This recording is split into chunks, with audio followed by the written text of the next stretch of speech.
What's up, everyone? Welcome to another episode of the God Strike Report. Today I'm joined by Dehan, Hello. Ben, Hello. and Joseph. How's it going?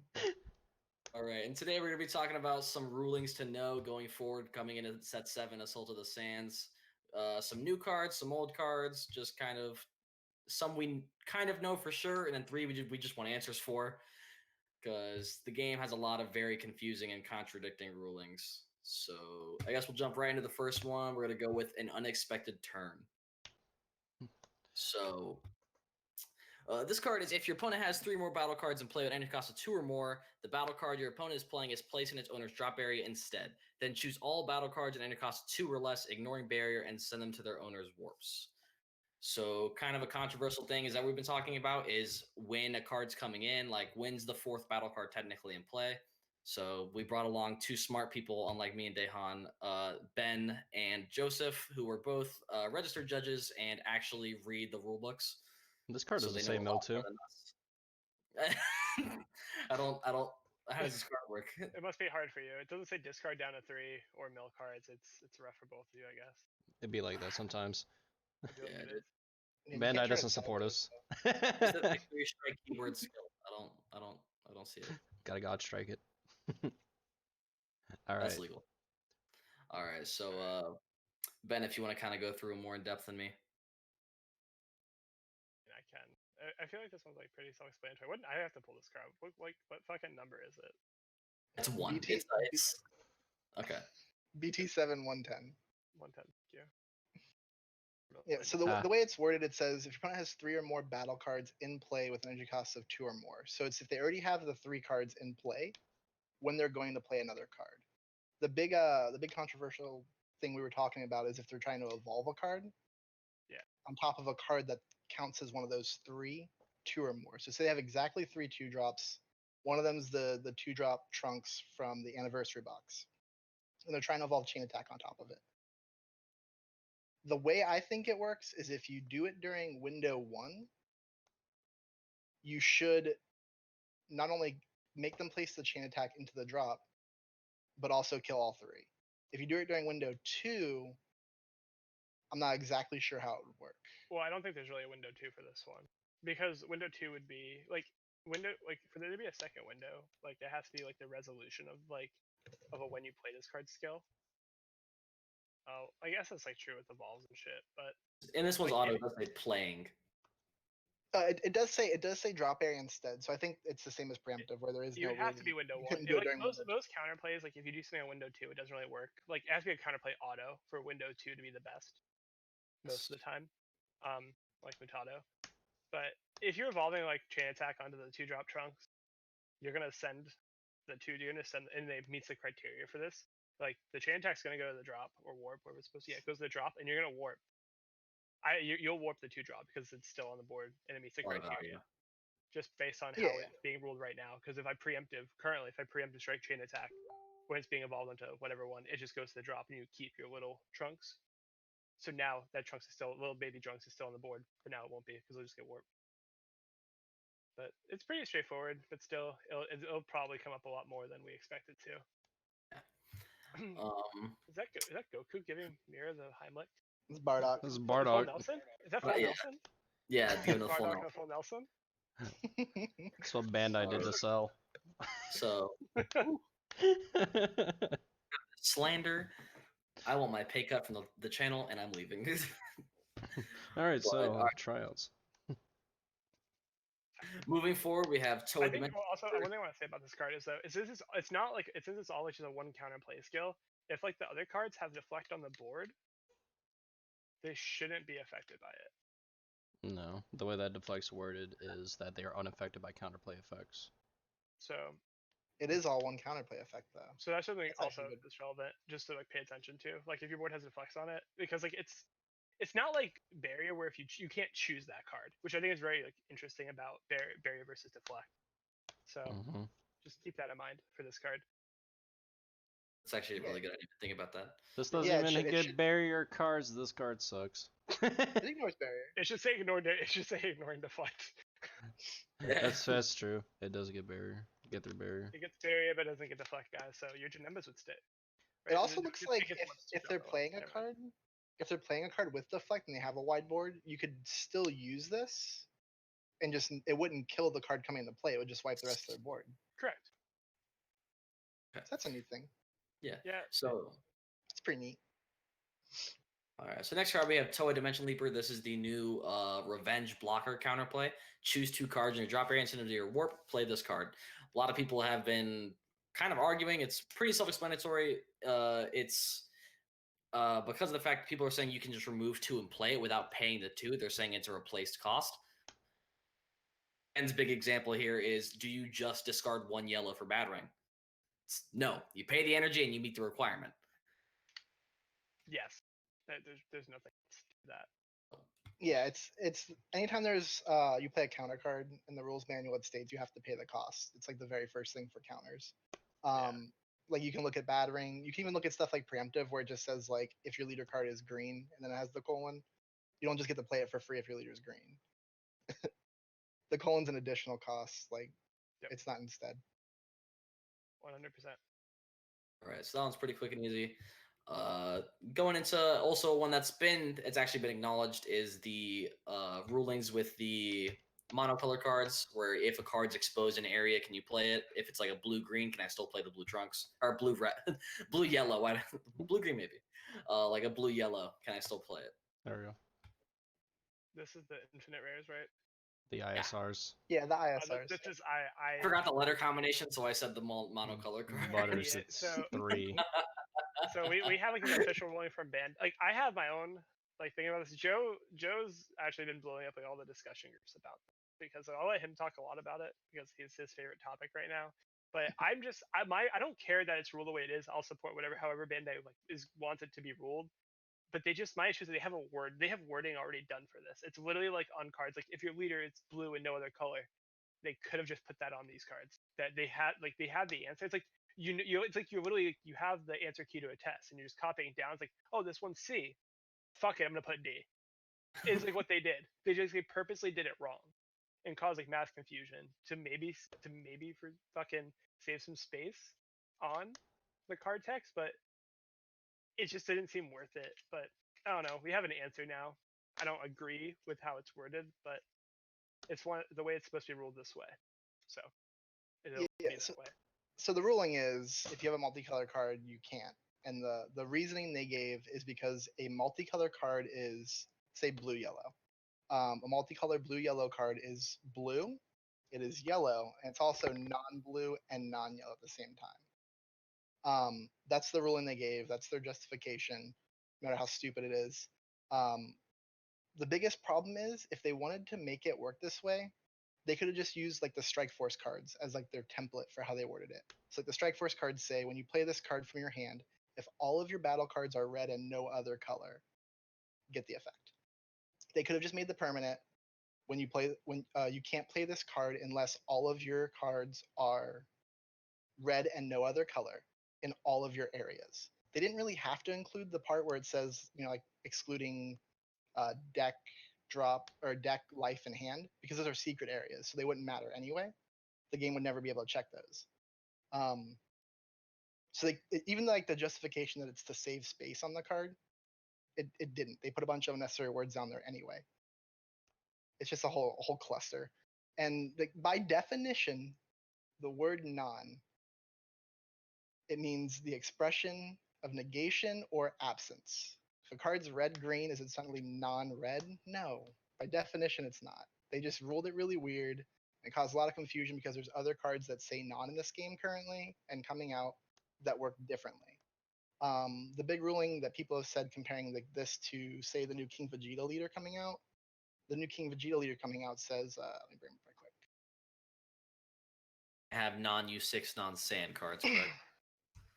That's the Kappa. So like the King Vegeta, they're both like basically the same. The King Vegeta says you can't include non-Saiyan battle cards in your deck. So if we wanted to treat traits and colors the same, by their ruling, a non-Saiyan would exclude cards from your deck like Trunks or Gohan because they're Saiyan/Earthling. They're ruling it that it doesn't, obviously, because then King Vegeta will be able to play like a lot less cards. So they're treating traits differently than colors based on their own ruling. And again, if that's something they want to do, that's fine. It's just really convoluted and confusing for new players, and it's going to add issues that we already have a lot of in this game, where you have to call a judge over for something that you think is common sense. You have to waste 5 minutes because your opponent's like, I don't understand why this doesn't work the way it should, and it just makes rounds last longer than they need to. It makes everything just less streamlined. Which is something we don't want, obviously, is for things just to take forever and everyone to be confused. But Yep. So that's one of the more interesting ones, but at least we have a confirmed ruling heading forward before the set actually comes out. I still didn't get my answer on the Vegeta though, because the new Vegeta secret rare, he's Vegeta, Kefla, and Zamasu. But if you have Sanduo Vegeta out, it says you can't play non-Vegito cards. Are character names going to work like traits, or are they going to work like colors? We don't know yet. Character name should work like traits. Yeah, I mean, most likely it'll work like traits just because Bandai says so, but we don't have an official ruling on that one yet. They'll probably put one out as they gets closer. Yeah. Yeah, like if you like try to grasp it and like make sense of it with the way they have it ruled, it can make sense. It's just not intuitive as it could have been, and I think that's just the issue with it all. Mm-hmm. You know, but it makes sense with how they want it to be and how they want it to work to support the monocolor decks and everything. But it just need to update their comfort. They just need to update their rulebook a little bit to like fill in these like little like knowledge gaps that they're having with their as they're printing more cards It's like and like expanding the game. it's like a Where you Mad said they Libs text. Yeah, a little bit. Kind of fill in the blank whatever you want it to do. But Yeah. if you update the rulebook a little bit, give some more information about how they want things to be ruled this way, it'll allow a lot of just players to help associate, like help learn how the cards work, and not Right. just like it really just sucks when they release a set so early just for everyone to like start tinkering, but we didn't know how all the cards work. So Speaking of it cards has- working, Meteoric Energy Super Saiyan Blue Vegito. it's a fun one. I think this card is kind of busted, personally, but it's got a heavy drawback. I mean, if you have an objection, you got 2 turns of locking your opponent out, but then you also have no mana. You got better make it count. But your opponent not being able to play for like 2 turns is pretty gross. Well, like the nice thing is if you have that Trunks that's in the set also, he refills one of your spots too. So you charge the Trunks at one of your points, charge nothing but battle cards. Mm-hmm. You drop the Vegito turn 4. You swing, so you combo off 3 of your energy. You lock them down, essentially out of a turn. And then the Trunks comes into play, letting you charge a card from your hand, so you're back at 2. And your next turn you charge to 3, and you can do it again. So you can lock them out 2 turns in a row. I think if it did work the way a lot of people hope, and you could combo cards from your hand to meet his 3 costs, it'd be way too busted. Oh yeah, no, Yeah, this so- card would be actually just almost tier 0. I am, especially with Cold Bloodlust being like neutered down to Gone. 1. Yeah. So Like right basically, now, so let's read this card. It's probably up on the screen for people, but like the biggest issue with this card is that not the issue, but the way it works, the way it does, is that it has the 2 separate autos. The first auto is when it says when this card attacks, it does the whole energy, the whole combo battle cards for your energy. And the second auto is when you combo with battle card using the first card's skill. And if you have 3 more battle cards in your combo area, you do all these things. So you never actually get to the normal timing for your offense step with this when these trigger. You're doing when autos resolve, which will be before that all happens, because the first one is comboing when it attacks, similar to how when you attack with Demigra, even if they negate the attack, you're still comboing cards from their hand. Mm-hmm. So it's during that timing. So that's where a lot of like the confusion with this card comes from. But now you continue talking about how broken this card would be if you do it from your hand. Oh yeah, nah. So I get to keep all my mana and keep you locked. Let's go. I think the art on this Yeah. card's awesome too. Like the SPR and the signed version look really sick. Agreed. The art in this set looks so amazing. Yeah. Dende lead or Great Sandman lead, Wish leaders. You drop this guy turn 4 because you prefest turn 3, and then turn 4 you just free play assemble the squad, bring out that yellow Vegeta, play this guy for your 4 mana. If you could do it from hand, Wish leaders already have like 15 Million. cards in hand. I'm just like, you're not getting another turn. You might as well just scoop. Like, So going into it, the best way to play this either with a wish leader that can assemble the squad, and just the leader that's designed to play both in the same turn. Yes. Also important to note, as Butters found out when trying to play this, do not charge an extra card. Oh yeah, no, You're an idiot. dude, don't stop judging me, all Mill right, man. 2. Listen, Ben told me I should add objections to my wish deck. I think you should, but like I agree. Like I can never charge them. yeah, that's the whole No. point. Like it just lets you do it faster.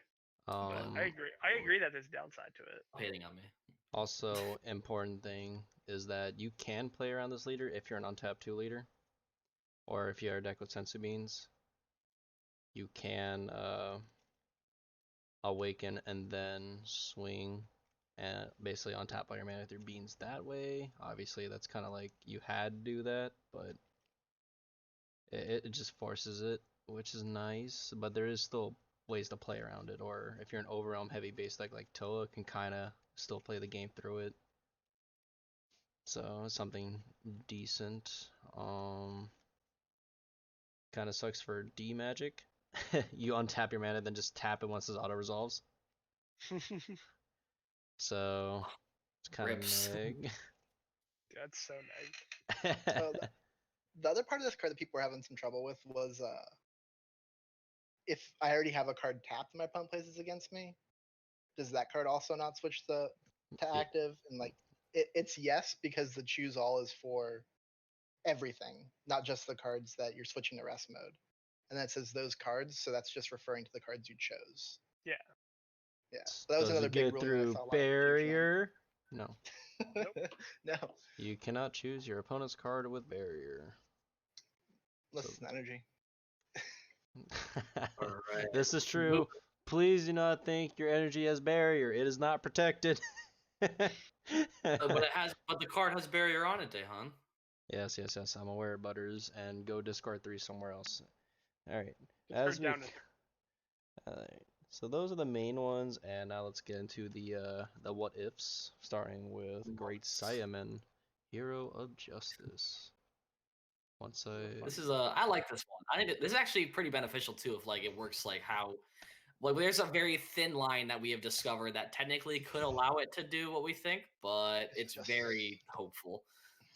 So Great Saiyaman Hero of Justice is the power booster, not world map, but miraculous revival, right? Yeah, Mhm. that one, which is when this card is played, you search your deck for up to 2 Dragon Balls and add them to your hand, and then shuffle your deck. Period. Then the next line is like, then if you added cards, plural, to your hand, discard 1 card or discard, right? Discard 1 card. yes, you have to So- choose one Yeah. card from your hand, place, and drop area. So the not confusion, but like the fun thing about this card is that it says if you added cards, there's no like parentheses around the S. It sounds like card or cards. It's just cards. So technically, if you were to add 1 card, 1 Dragon Ball to your hand, you would just added a card, not cards to your hand. This would be very similar to how the ruling for Android 13, like a Brilliant Mind or something, the one that says Troops. choose 1 Android 14 and 115 and place them under. Like that one's currently being ruled. So since it uses the word them, it's collective. So it's not collective, it's multiple. So you have 2 separate cards to put under. So you can't just add the troop one from the anniversary box as well underneath of it to proc it. This is very similar since it uses cards, which is another plural form of a word. And so if you're not adding 2 cards, which would be plural, or 2 Dragon Balls in this case, you would technically not have to discard. I don't think, obviously, that's not the intention of this. However, I think it's pretty cool. Or if you're just in a scenario where you only have 1 Dragon Ball and you're left in your deck, when you play it, you search your deck for it, and you're not just having to pitch 1 card because it's really neg. You just add 1 plus, or add 0. Yeah, like I play a lot of Anything. scuffle time, and like a lot of times you'll get stuck on that 6 balls and drop area, and you'll waste a font to bring back a Great Saiyaman, grab the last ball, add it to hand, and still have to discard a card. So it's been being ruled locally. I haven't played at any major events yet, so I don't know how like judges there would rule it. But the closest card in the game right now that has like similar wording is Veku Defective Fighter. So Agree. it's the closest. I'm not saying it's exact. It's the closest. So this card says when this card is KO'd, if your leader card is a blue Gogeta BR card, choose up to 1 red, Goku BR, 1 red Vegeta BR from your drop area, add them to your hand. Then it says if you added 2 cards to your hand, add 2 cards from the top of your deck to your energy. And the ruling is if you can only add 1 to your hand, you still get to add the 1 card to your hand, but you won't get to charge the 2 cards from the top of your deck. The difference is Veku does say 2 cards. It does specify like the number. But it is the closest situation where there's like a if or and for like a consequence if you add the full amount. Yeah, well, that specifically states cards, so I don't think it's comparable. But I see how you can make the connection. But Look, by English alone, cards means cards with an S. So We don't I have shouldn't a lot have of to discuss. concrete evidence on this one, but I think it'd be really cool if it actually didn't have to discard, but 100% proof what we said, but it's a maybe, technically. yeah, That's a strong maybe. it's a strong maybe. I would say I mean, you probably don't have to. It'll probably be a rule that you don't have to discard. But you could like, it's one of those things in this game that I feel there's sometimes like, you're like, oh well, I argue one side and you argue the other. Really, Honestly, no it right probably answer. depends on what judge comes over to answer it. Yeah, it's kind of like one of those things. But based on how precedents have been set for how other cards are being ruled, I would say that this you wouldn't have to discard. But this game doesn't always technically follow that rulings, such as like with the brawly cards versus indestructible with power reducing to 0. So one does not equal the other. Actually, on that topic, On that we have topic, we have the green Great Ape coming out in the Assault of the Sands deck. The Great Ape Vegeta Energy Manipulation. dun, So, dun, dun, dun, dun. So much text. I despise the FAQ for this card. This card has yes, so much freaking text. basically the ones we're looking at is the final one, the last auto. It is when It's not this the card final is one. placed. Oh wait, isn't it? Well, it's the big ape that dies, and you bring out the other one. You bring out the Yeah. cool Vegeta. He's saying it's the last Yeah. auto on the card. Oh yeah, Card. you need both Yeah, autos. yeah. Yes, I'm aware, but it's just the last one's the most. When this card is placed in a drop area from battle area by a skill, you may choose 1 red card and 1 green card in your energy. Switch them to rest mode. If you do, choose it to 1 Vegeta card that is both red and green in your drop area, and it costs 6 or less, and play it. So the main part to look at by the skill is by this auto is when this card is placed in a drop area from a battle area by a skill. It gets a bit hazy with actually power reduction because the way we have it ruled in the FAQ, very contradictive rulings. So I know, Ben, you read into this a lot and you hate it. So if you want to go for it. Okay, so for the FAQ, like attempts to explain it, but I feel like it's contradictory. I could just be overthinking it. But so in the FAQ, it says like when this card is KO'd by skills or battles, or when this card can't be KO'd by skills or battles, or moved from the battle area by skills, is an effect. So it's the turn it's like played. If this card has its power reduced to 0 by a skill that says it gets minus X power for the duration of the turn, does it get placed in its owner's drop area? The answer to this is yes, it does, per the FAQ. Then it goes on to say that if its power is reduced to 0 or below 0 by a skill, first, because this card can't be removed from the battle area skills as an effect, it won't leave the battle area. So what's that saying is that so to me that's saying that it's being reduced to 0 by a skill. So it's similar to how the brawlers are worded, that it wouldn't be leaving yet because it's a skill going to 0. So it's on that side of stuff. So it's agreeing with how brawler is being ruled, that it won't leave. But that also contradicts what it's saying. Yes, it does do. Then it goes on to say that, but the power reduction is a continuous effect.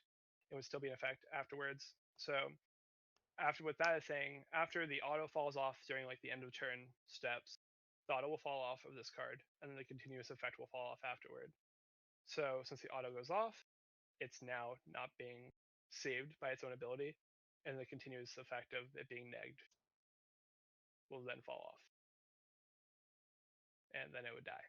Yeah, so the first QA is basically saying like it won't die instantly, but it'll die at the end of the turn. That's how I'm reading it, yeah.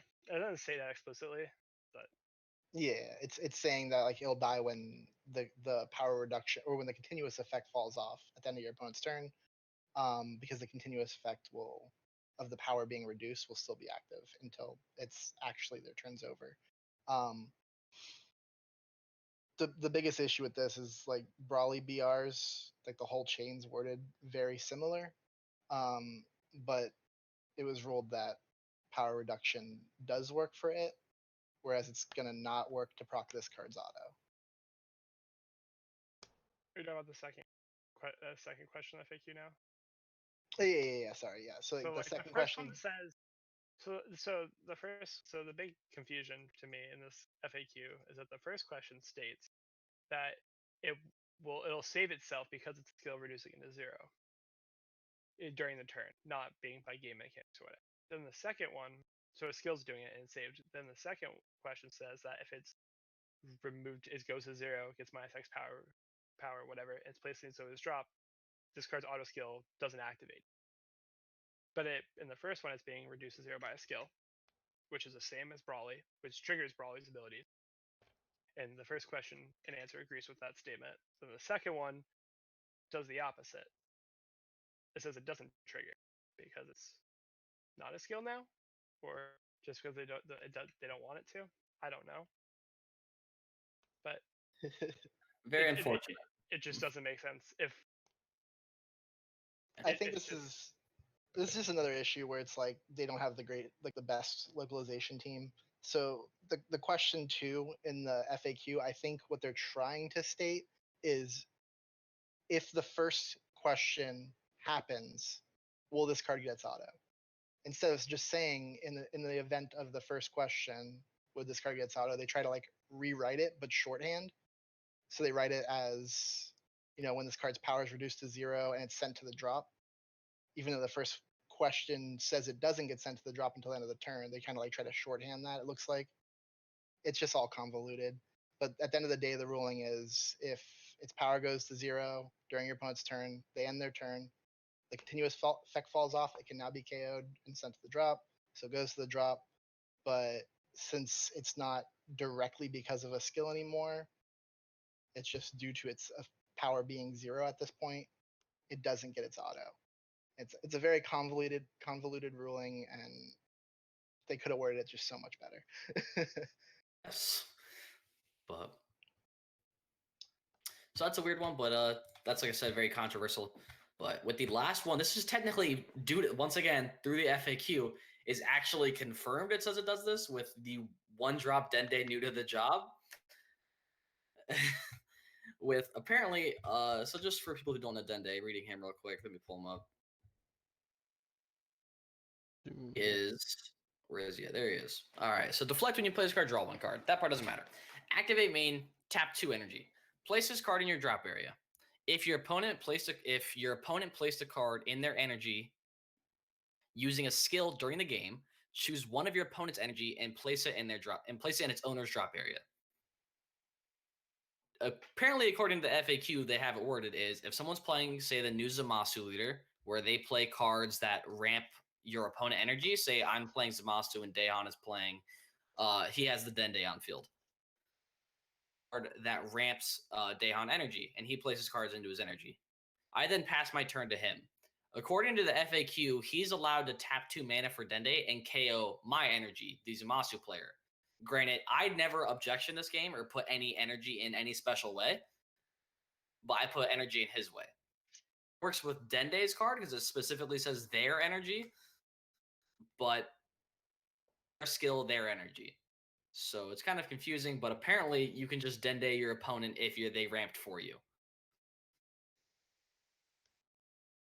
Yeah, so like it's completely contradictory because Dende says like specifically if I'm adding cards to my own energy, because it says if your opponent adds cards to their energy. So me being the opponent, if I'm adding a card to my energy, you can Dende me. But the ruling in the FAQ for it's specifically Goku Black the Replicator. That's the card in the Zamasu deck that you use to ramp your opponent. The FAQ says if your opponent ramps you, so places cards in your energy, not their energy, you can still Dende them. And that makes no sense. There's no logic stand there. Could you imagine actually playing like Demigra or some kind of overwhelm deck with Power Burst, and you have this card, and you sit across from Goku Black, and you just ruin their whole entire day? They just never get to play anymore because you can just cycle it back every turn with Power Burst. Sounds Yeah, It's a but I really mean, good one. Zamasu, like Deanna was saying earlier, though, like they're gonna be ramping anyway, so it doesn't really matter. Like, It's just weird. What if they happen to miss the objection, and you just push them back even further? Like Yeah. it's just It's also didn't they roll Dende so that you can only use it like once per instance of them ramping, right? Wasn't there like a ruling they made for a while back? Like if the I objection once, I can only No. Dende them once. won't yeah, deny but that was that, like a but I mis- don't that- remember. So that was like a confusion of like them trying to like clarify what to do. I remember it was a whole ordeal. And I just fell off. It was an ordeal, but it's not like. Okay, yeah, I'm re-rolling it. Yeah, I did clarify. It was just confusion. Like even I was in the gonna say FAQ, it it wouldn't says matter in that situation. Like if they objection once and you already Dended them and they did this, it would give you a chance to do it again. But yeah, they fixed that already. they literally say in the FAQ, part of this ruling was seen as confusing, and it's been amended.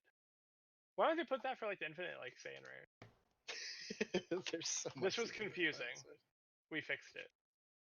Like, it's really part of the FAQ. It's kind of funny, but I don't know. Yeah, those are some very weird and interesting rulings coming up for next set, and just cards to know basically, because technically that unexpected turn can come up, that great Saiyaman can come up, because definitely the Dende deck Scuffle Time's actually picking up steam. People are starting to play it. It's lots of interesting things. Just it's good to be on top of knowledge, like especially just knowing cards. Like, of course, you want to know what all the cards do, but knowing all the tiny interactions can actually help you a lot. I do actually have one more. What do you have? It was another one of those weird Vegeta rulings. What's this card called? It's the multicolor full power Brawly. So when there was when the multicolor cards first came out with the expansion pack, there was some confusion with how they would work with the Vegeta leader from set 2, I believe, that gives all your Gokus and Vegetas, extra colors. To kind of combat this, they updated the games manual to state that Aegis and that Arrival require original energy. So if you go into the games manual, Original color. yeah, original color, sorry. It'll actually state that they have to have original color, even though the cards like rules text doesn't say that. The official ruling on them and in the games manual it explains the keywords require original color. They didn't do that for Alliance in the games manual though. But then if you look at the FAQ for the full power Brawly or any of the Alliance cards, they clarify that you can't use Height of Mastery if you have the Vegeta leader as one of them for an alliance that requires a red or a green card, because it doesn't have the original color of red or green. So in the FAQ, they're clarifying that alliance also has the original color requirement, but in the games manual, it's not like clarifying that. So it's another thing we have to like literally check 3 different spots just to find out how something's supposed to work. All right. Well then, this has been a almost podcast length video. We're really bad at making quick videos, and bringing on 2 people who actually know what they're talking about makes the video better, but it also just makes the video way longer. All right. Yeah. But that's most of what's going into set 7, at least the hot topics and the confusions and some of the possible things that can come up. Thank you guys for tuning in for Meta Monday. And thank you, Ben, and other guy I forgot name because I'm terrible at names. Damn. Love It you, feels Joseph. good to be appreciated. I love you, Joseph. I'm sorry. I'm terrible with names. I forget my own name. It's okay. Thank you, though. We'll see y'all Of again. course. Pleasure to have y'all in future videos as well, coming up with more rulings and such. Thank you.